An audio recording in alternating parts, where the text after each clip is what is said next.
Hey, this is the Mormon Mixed Faith Marriage Podcast with certified life coach, Brooke Booth, episode number 33. So today I have a special guest on the podcast. Her name is Chris Rich. Now, Chris and I have a lot in common. We're both in mixed faith marriages. The only difference there is I was the one with the faith transition, and for her marriage, her husband had the faith transition. And we'll hear more about her mixed faith marriage in a little bit.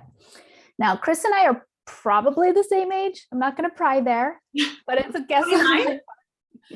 What's that? Oh, 29? 29. We have kids. We both live outside of Utah. I know she's in Massachusetts and I'm in Michigan.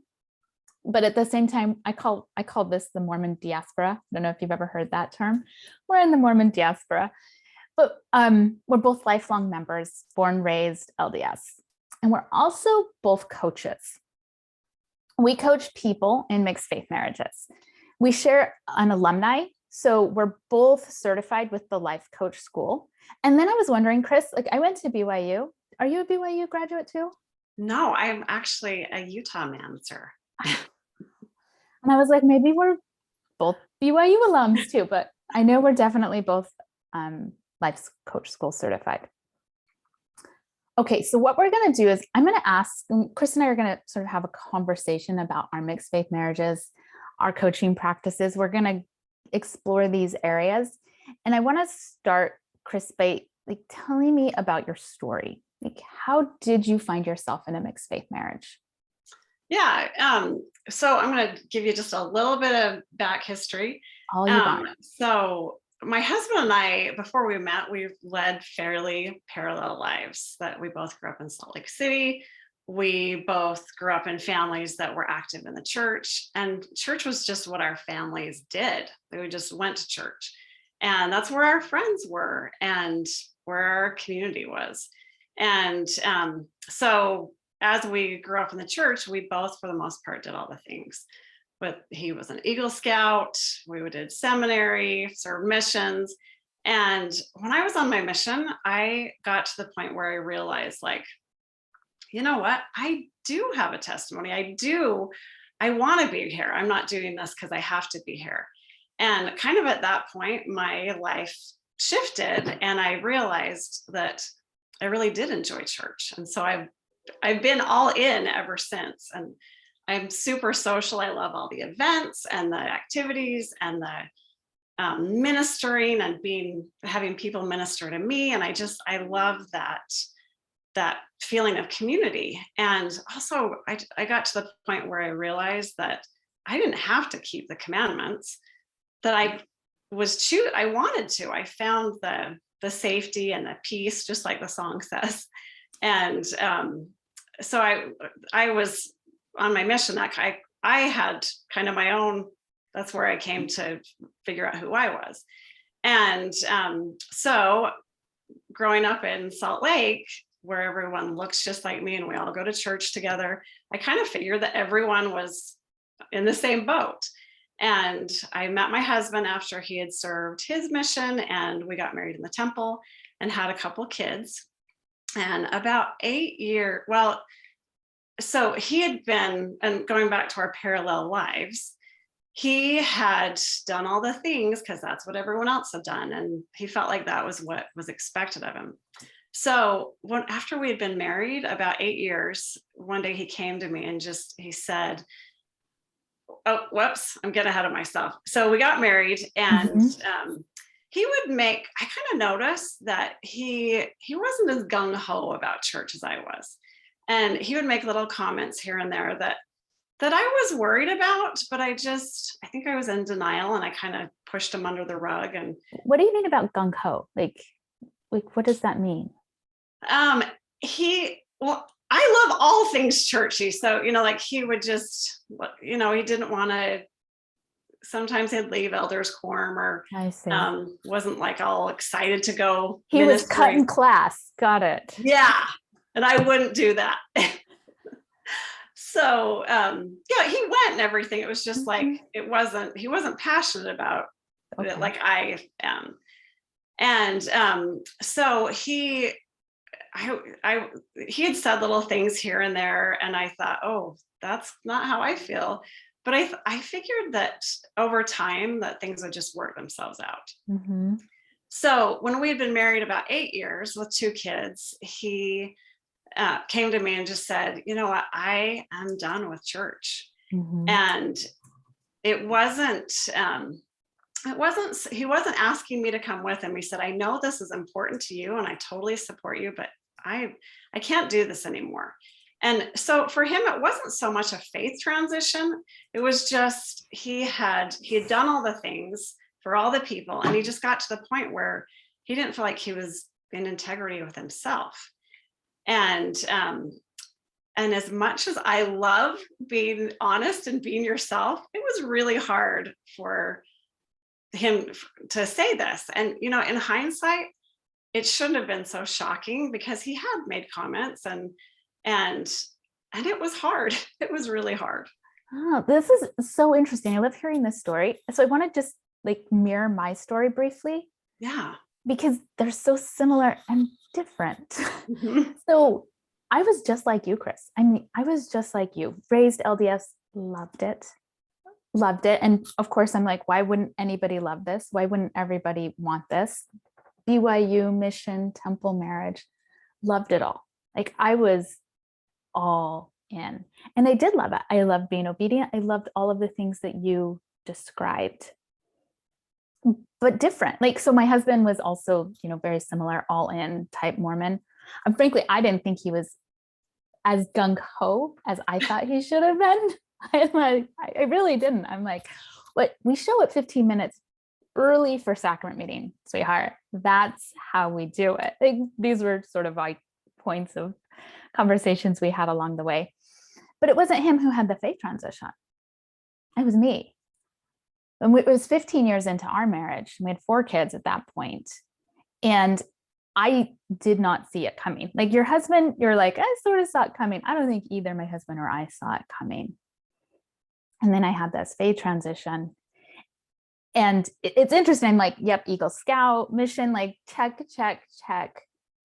And yet like similar and a little different. So now I want to explore like how it impacted your marriage and like how you dealt with it when it was fresh and raw. And then maybe I'll share a little bit about mine. Yeah. So I had been through some pretty significant trials before, and this one was different. It felt Mm, crushing. There was a lot of times where I felt like I was living in a nightmare. Like if I could just wake up from this and go back to what I thought was going to be happening. And I felt a lot of negative emotions. And I was devastated. This totally wasn't the plan. And I felt betrayed. Like, this, wait a minute, where did this come from? yeah. Even though I knew. And super disappointed. I had so much judgment for how he should be doing it and what he shouldn't be doing. So much worry about, are we going to be able to make this work? And we had 2 kids at the time. Now we have 3. And I was so worried about what would it look like for them and eternity. It's like, what is this going to be like? And also it was really important to me to raise our children in the church. And so I felt a lot of pressure that I needed to do it a certain way.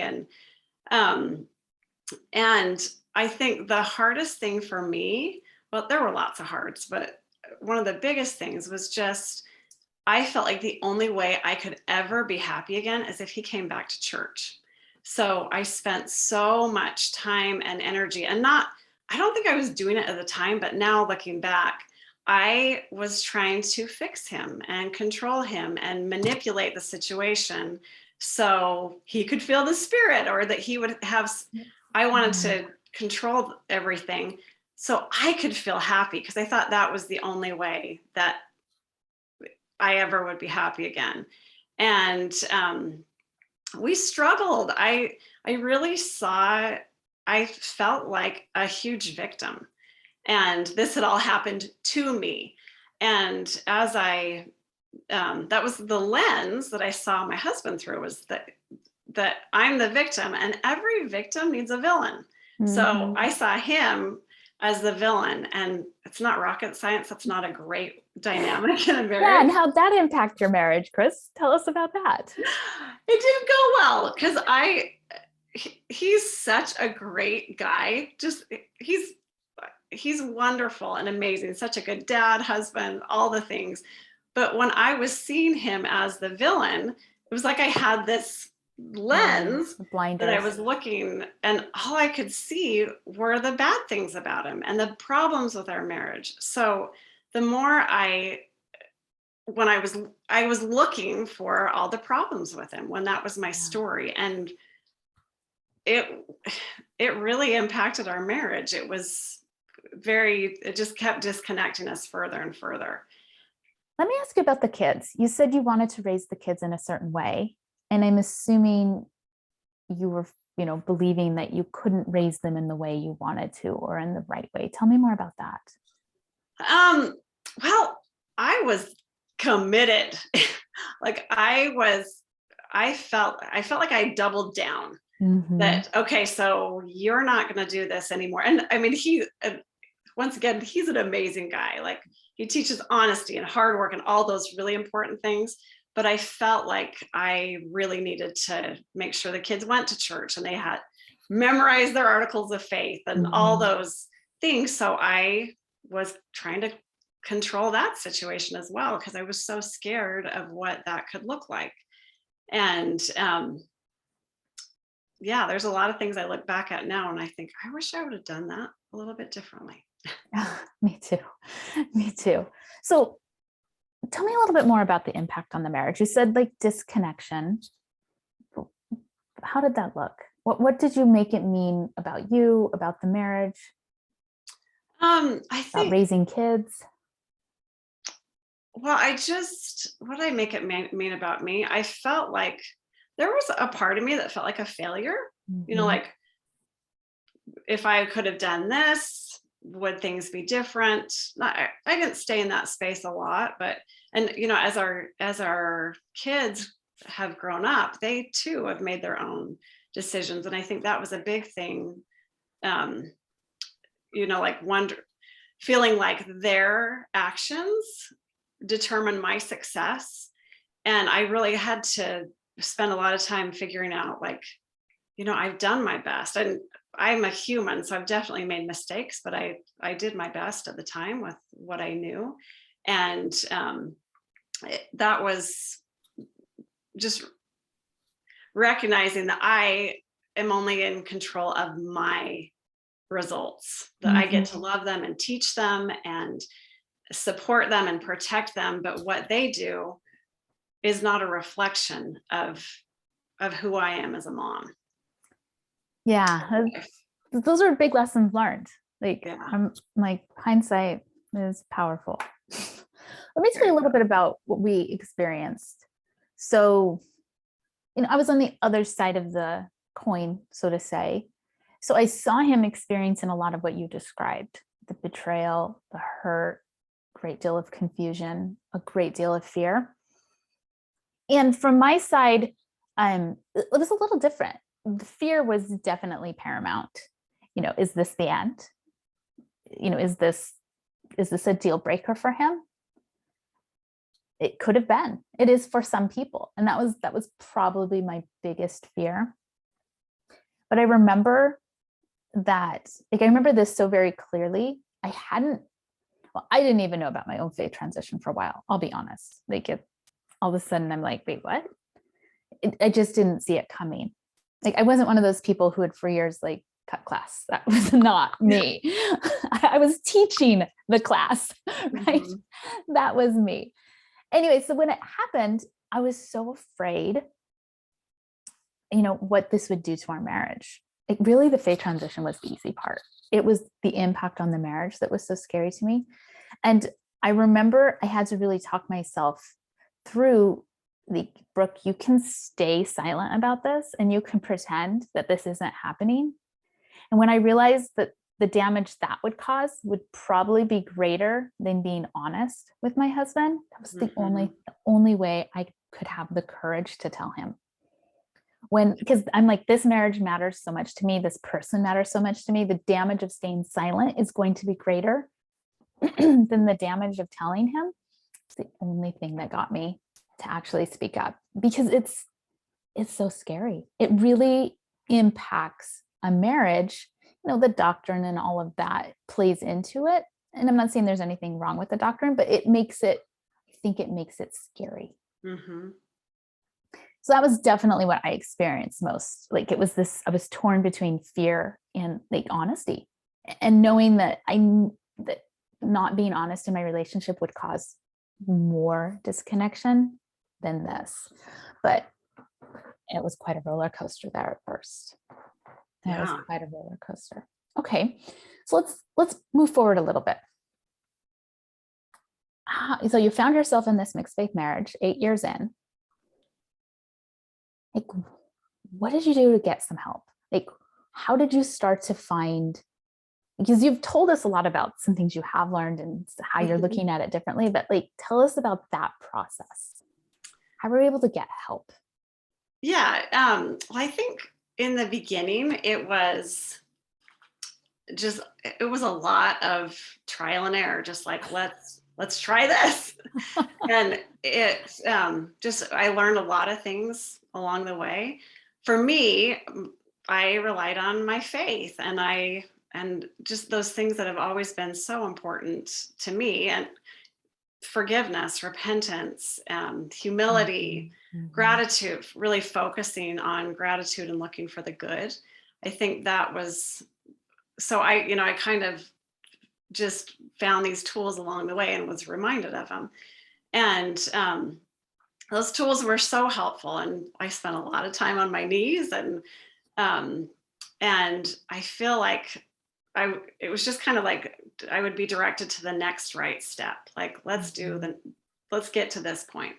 And for one of the most helpful things for me was when I discovered life coaching, because I felt like I had all these great tools that are so important and amazing, but I was using them to change my people, my husband and my kids. And, like, if I just am more righteous, then they'll come back. And so I was kind of using them against me. So when I discovered coaching, this was huge to me, because it was kind of like, instead of trying to change the people around us, which we can't do, I've sure tried. Me to too. focus on me and what is in my control. And I may not be able to control the moment or what's going on, but I get to choose what I think and how I feel and how I show up. So then I was like, wow, this is something that I can help myself in this situation. And as I did that, I saw things happen in my relationship. No one has changed or anything, but just it brought me that peace. And so tell me on the timeline, like 8 years in, faith transition, husband leaves church. When did you find coaching? Let's see, it was 4 years ago. We've been doing, he told me I left 16 years ago. Okay. And so there was a lot of, I spent a lot of time.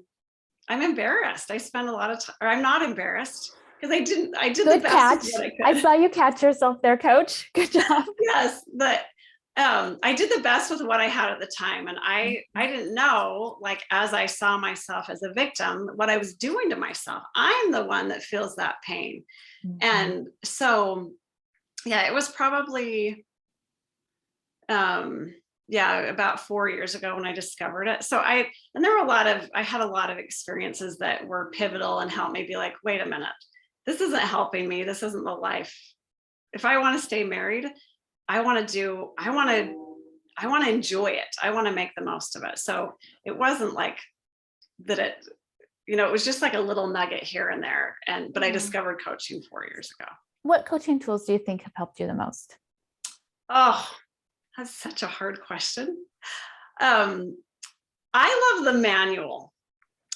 So the manual. That's one I wrote down too. You is the did. manual. So you tell us about how you love the manual, and I'll tell why I love it. Okay. So the manual is we create a list of expectations that we have for our people of how they should behave so we can feel good. So it's our expectations that we have of people. And I definitely had a list of what I thought my husband should do and what my kid, I mean, we have them for all the humans around us. But it's interesting. I kind of think I love this example that, let's say that we're at a play, we're on a Broadway, we're in New York at a Broadway play, and we're watching this amazing play going on. And there's all the costumes and the colors and everything's going on. And instead of watching the play that's right in front of us, we're reading the script, just so focused on this script, like, oh, that's not the way it's supposed to go, or this wasn't supposed to come in this way. So instead of enjoying the performance, you're just like stuck in this script. So when we have a manual for our people, that's kind of what we end up doing is we fall in love with who we think they should be instead of who's right in front of us, and we miss out and we end up disconnecting from them. And I can't remember where I heard this, but this was really powerful. When we have a manual for our spouse, it's like we're having an affair with who we want them to be instead of who's right with us. Oh, that's so interesting. And I was like, wow, because I'd always think, and that's exactly what we end up doing is we connect with a different version of our person than who's really there. We miss the play. So let me tell you a little bit about how I look at manuals, because it's similar and it's helped me in very similar ways. Like when I was thinking about like the biggest tools that have helped me, I put that on the top. So Chris did a great explanation of the manual. I like to think of it as like an operating manual. Like this is how husbands should operate in the world. Like this is how husbands should behave. And like this is how wives should act. And we have manuals for ourselves. And like you were saying, for our kids, we have manuals for our marriage. And I was realizing when I had these really, I consider them rules, because I'm kind of I'm a rule keeper, rule maker, rule follower. And when we don't follow the rules, it means there's a problem. It means something's gone wrong. It means there's something to fix. And I was realizing I had all these rules or this manual for my husband. And what's really interesting is, so I had my faith transition and I realized I had this manual for him on how he should be a Mormon. I'm like, you're not doing this right. If you're going to be the Mormon in the relationship, you better be a good Mormon. Like I had like this funny manual for him. This, and it always is, it doesn't always, but it often sounds like you should or you shouldn't. That's usually the clue to me that I'm pulling out the manual and consulting it. But what helped me a ton is when I realized that my manual was putting conditions on me feeling and giving and experiencing love. Like it was the way, if you're not going to do this, then I'm not going to feel love for you. If you're not going to do this, I'm not going to show love for you. And you alluded to this earlier, but I was robbing myself of a really lovely feeling.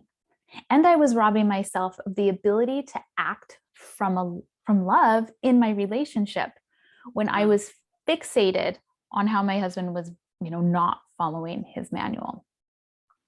And I realized when I realized that was the big aha for me, is like this manual is stopping me from feeling and acting from a place of love. It was so much easier for me to put it aside. That was a really significant one. Another significant one for me was emotional adulthood and emotional childhood. And I'll talk a little bit about this, and then I want to hear another coaching tool that helped you a lot too.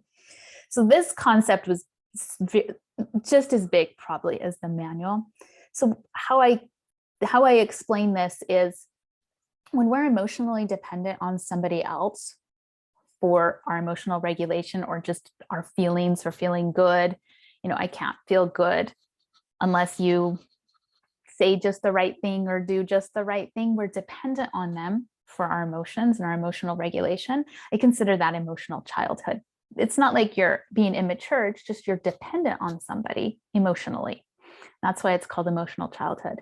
When I was able to recognize that I could be an emotional adult and take responsibility for my own emotions and my own emotional regulation, and I had like responsibility and accountability for my own emotions, and I couldn't shift those, like, husband, you make me so mad, you make me so sad.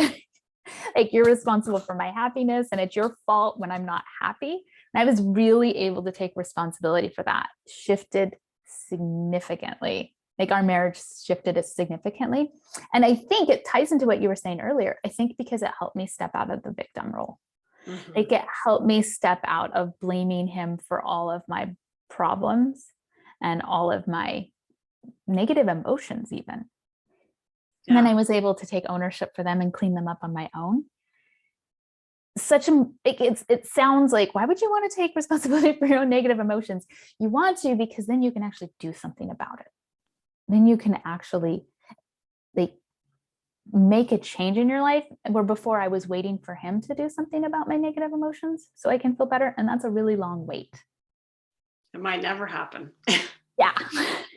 Yeah. And you're lucky if it does, to be perfectly honest. Yeah. Tell me about another tool that you've really benefited from. I love the concept of 50-50. And Yes. this was such a game changer for me. And so 50-50 is, and kind of like what you were just saying, that the human experience is one of opposition in all things. They talks about that in the Book of Mormon, that we're going to half the time we are going to feel emotions that feel amazing, like love and gratitude and all the things that feel good. And half the time we are going to feel jealous and angry. We're going to feel grief. We're going to feel all the emotions. And the human experience is not one where we want to be happy all the time. We think we want to be happy all the time, but there's a lot of times when I don't want to be happy about something. And just really understanding this concept that when something goes wrong, and I'm going to put that in quotes, that that's part of life. That's part of the plan that I believe in. And so when we can recognize this 50-50, like, we have a 50-50 marriage. I had a friend ask me once, she was like, she was in a mixed faith marriage. And she's like, Chris, will I ever be happy again? And will I ever get this figured out? And I was like, no, that's not our goal, is to be happy all the time. And just to be honest with you, I don't have it figured out.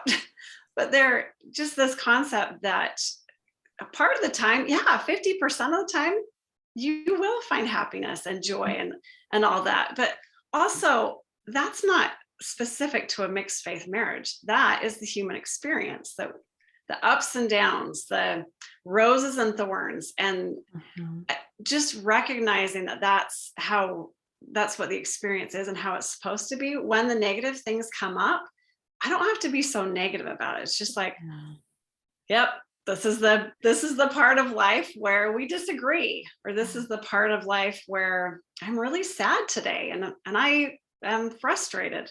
And that it's not, I don't make things a problem like I used to. It's just like, yeah, here I am.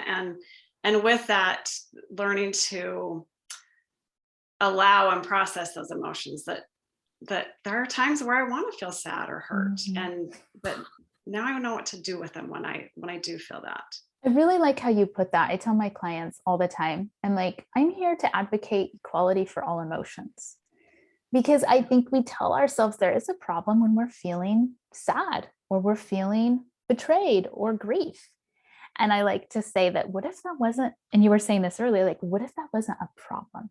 What if all emotions were equally valuable in our life's experience?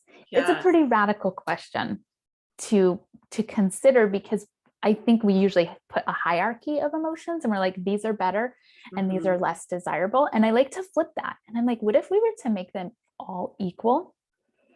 It's a radical approach to marriage. To tell you a quick story, just this past weekend, my husband and I were talking, and I brought up this 50-50 concept, which he's familiar with. And he's like, wait, wait, what? Do you mean our marriage is also 50-50? And I'm like, bingo. No, that Yes. Like, you got that one figured out, friend. Because the truth of the matter, it is. Like, sometimes we're just humming along and we are like connecting. And sometimes we're just tripping over our shoelaces like crazy around here. and I love the whole looking at it like I'm a 50-50 wife. I'm a Yeah. 50-50 mom. Sometimes I show up and I'm so amazing and I do and say all the right things. And sometimes I'm a mess. Sometimes I totally screw it up, and recognizing like that is the human experience. I'm not a robot wife or a robot Mhm. mom. I'm a human mom. And as I have that grace and space for myself, it increases my love for me and my confidence. And then I can do that for other people. When my husband or kids do something where I'm like, yeah, I don't know about that, I can look at them and be like, he's a 50-50 human too. And so are my kids. And sometimes they don't show up as their best selves, just like me. So it's just, Mhm. it frees up so much space for love. I 100% agree. When there's not a problem to be solved, there Mhm. can just be love shared. Grace, so much grace in a relationship can be extended when the 50-50 is allowed. That's a good one. Okay, let's talk on, we'll start wrapping up a little bit because there's some time constraints here. Let's talk about your wins and your failures for just a minute. What are some of your wins and failures? Because you and I are coaches, but that does not mean we are the master of the marriage art. Like I said, the shoelaces here, we're tripping on them a lot on this end. I can You're not guarantee perfect. that. Nope. And neither is my marriage. It's definitely 50-50. But tell me about your wins and your failures. Okay. I think for me, one of my biggest wins is I like me. And Amen. that when I was trying to manipulate and control and judge, that feels terrible. And it was something I spent a lot of time in that space, and it was just like I wasn't in line with who I am. I was judging my people for not living my religion, Yeah. and I wasn't doing it either because I was judging them and not finding the peace and the joy. So now I think that's a big thing for me is I like who I am so much better now because I'm 50-50. And I feel so much more confident and just so much more hope that like, yeah, there are going to be hard things for sure that come up and I can handle this. Um, Also, I have a 100% track record of making it through my hard things. Every single one. I'm still I here. love that thought. I love that thought.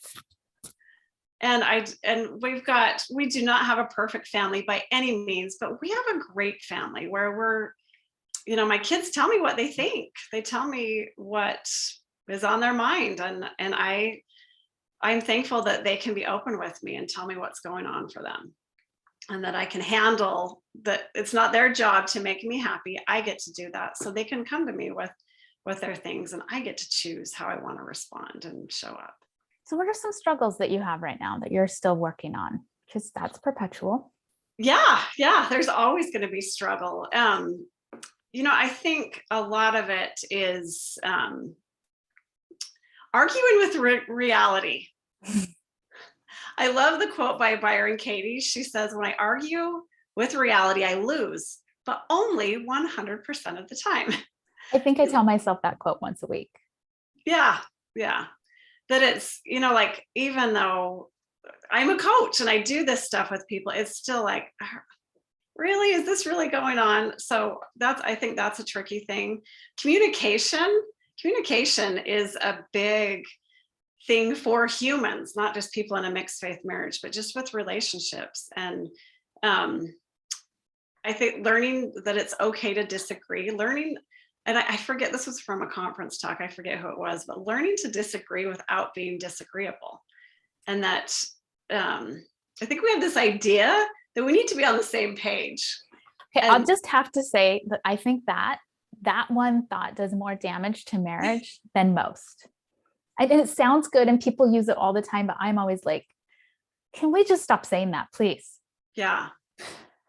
And just like recognizing we don't need to, and there's so many areas where, people, we have different opinions and we don't need to be on the same page. I can have my opinion, he can have his opinion, and we can still love each other. So just learning to disagree, and that it's an art to disagree. So just learn. I think that's something that, communication and being open and honest, and it takes work every single day. Yes, it does. I was thinking about some of our wins. I'll just own him as my wins. I can't really claim his wins. Some of my wins are, so this mixed faith marriage has stretched me in ways my same faith marriage didn't. It demands more of me. It demands more compassion, more gentleness, more clarity, more communication. It demands more of me. And I would say one of my wins is that I have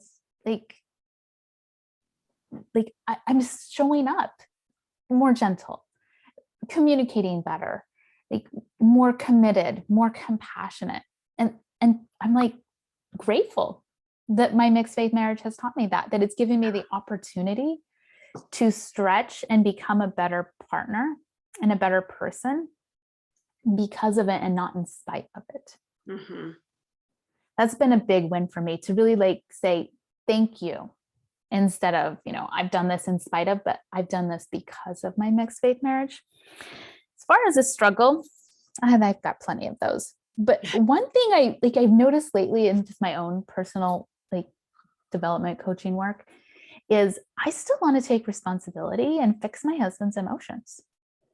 If he's disappointed about something, I almost immediately go to, oh no, this is because of my faith transition. This is my fault. I find myself doing that.